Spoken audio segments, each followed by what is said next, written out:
It is finally week 4, the final week of Haulathon. I have been checking back here every day since Wednesday, Thursday, and now today, and it doesn't look like they are going to be getting any shipments for week 4. But still, let's take a look. First up, we've got 2 of the 2-packs of the Rat King and Vernon up top still. Below that, we have got 2 of the Mighty Metalhead. I think there were 5 of them here last time, so it looks like someone actually picked up 3 of them, which is a surprise because this one's been sitting on the shelf since, I think, week 2 for me. A little bit lower, we've got the Ultimate Black and White Lon Chaney Jr. Wolfman. I still stand by that. I think this is one of NECA's great new figures. Just taking a look at it again, I'll show it to you in case you're on the fence about picking it up. The sculpt is great, the paintwork is great, even the Lon Chaney Jr. head sculpt is great. Everything is on point about this figure. Next to that, just a mess of random little kids' toys. Down at the bottom, we've got 1 plushie Dracula left and more of those Haulathon bags that are going to be here forever. Doesn't look like anyone's picked up any of those.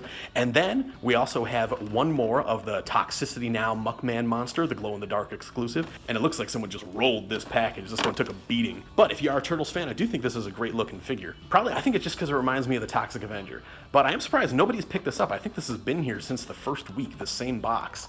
But you think somebody would just take it up to the front and try and get maybe a little bit of discount, maybe half price, just because of how messed up the package is. But yeah, it doesn't look like anything new is here at all. But I'm not done. I'm going to still go sniff around the store, see what else I can find. Walking around, I did find the standard Muckman figure over in the Star Wars section, surprisingly. Looks like someone popped it off the shelf and just left it over here. I'll show this one off for you again, because I really do think this is a good figure. And surprisingly, now I'm passing through the Nerf section and I found one of the Bob Ross figures. I don't think this one was here last time, so it must have just been spread out in the mess of Target toys. This one comes with his paintbrush and paint palette, and last week I showed off the one that came with the raccoon and the one in his overalls from the opening of the show. And I don't think I've seen this one, the one in his red shirt with the little chipmunk or squirrel sitting in his pocket. Haven't come across that one yet. Even the standard NECA section, it just got cleared out from the time I was here last, and very little left, no new stock. They've got Laurie Strode, Gremlins, McCready, Pennywise. They got a few King Kong figures over here that I think have been there forever. They do have an 8-inch Leatherface from Texas Chainsaw 3. I don't remember seeing that last time. And a couple Ghostface behind that. The Terminator Dark Fate figures that have been sitting here for, what, 2 years that nobody's buying. Honestly, I kind of like that movie.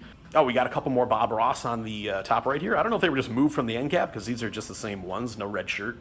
Oh, and also the Creep from the Creep Show TV series. And oh, I do see something hiding in the back there that I'm going to pick up, so I'll show you that at the end of the video.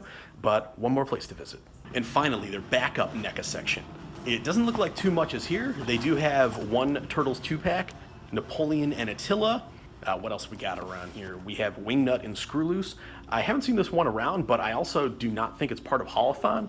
But it looks like there's a bunch of them down here. Got a Wingnut and a Screwloose. Behind that, another Wingnut and a Screwloose. A Wingnut and a Screwloose. Bill and Ted. Oh, and the 8-inch Shady Acres Ace Ventura figure. I actually picked this one up a year ago. I love this one. Another Wingnut and a Screwloose.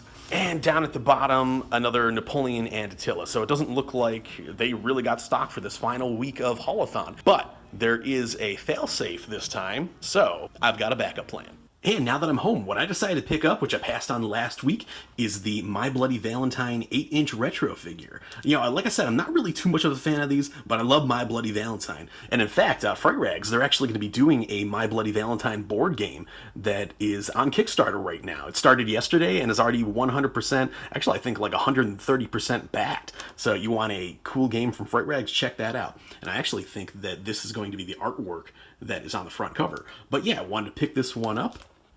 Just show that off for you quick. And behind that, we've got my Haulathon pickups from last week. I grabbed the Black and White Wolfman, I grabbed the Ultimate Griff, and I grabbed the standard edition of Elvira. And like you've seen, I have seen several of the Wolfman. I have only seen 1 Ultimate Griff in store, and I have only seen 1, well, technically 2. 1 standard edition Elvira, and 1 signature edition Elvira. So it seems like Griff and Elvira, at least in my location in New York, are the difficult ones to find, along with the Ultimate Ash figure. But I managed to get one anyways, because these are actually available on Target.com now, and mine shipped out within a couple days, and here we go. Don't have to worry about hunting around in stores to find this one anymore. If you want the link to this, let me know down in the comments, and I will provide it for you. But let's get this out of the package right now so we can get a look at it, and there we go. Nerdy Ash from the beginning of the Evil Dead story. And I would like to say, Trevor Grove, he is really breathing new life into these Ash sculpts. If you remember 10 years ago for the 25th anniversary of Evil Dead 2, those figures, I bought them, but the Ash ones were really cartoony looking to me. And this one, this is basically spot on to a Bruce Campbell likeness, especially 1981 Bruce Campbell. Even has the scar on his chin, which I don't think we've seen on any Ash sculpts before. And there is one more thing I would like to mention. Of all the accessories that come with this figure, they did not include the Necronomicon. So I can see one of two things happening. One, it was because Tom Sullivan owns the rights to his design for the original Necronomicon, and it was not licensed to NECA for this figure.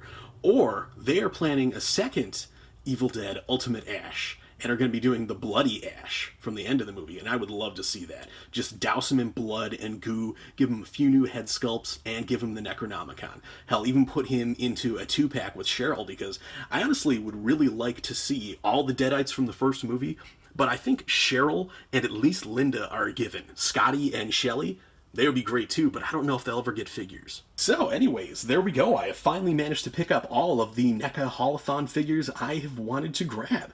And I gotta say, they are great. NECA is really stepping up their game with their sculpts, and especially their paint applications. Those in the last few years have been kind of muddy, but these, they look good and they're sharp, with sharp sculpts. Like even comparing Marty to Griff, you can see there is a definite uptick in sculpt and paint applications between those two figures, and I think it looks great. So anyways, that's going to wrap up today's quick video for the finale of NECA and Target's Haulathon. Hope you found this informative. If you have any questions, be sure to ask them down in the comments below. And as always, I wish you pleasant days, spooky nights, and in this case, happy hunting.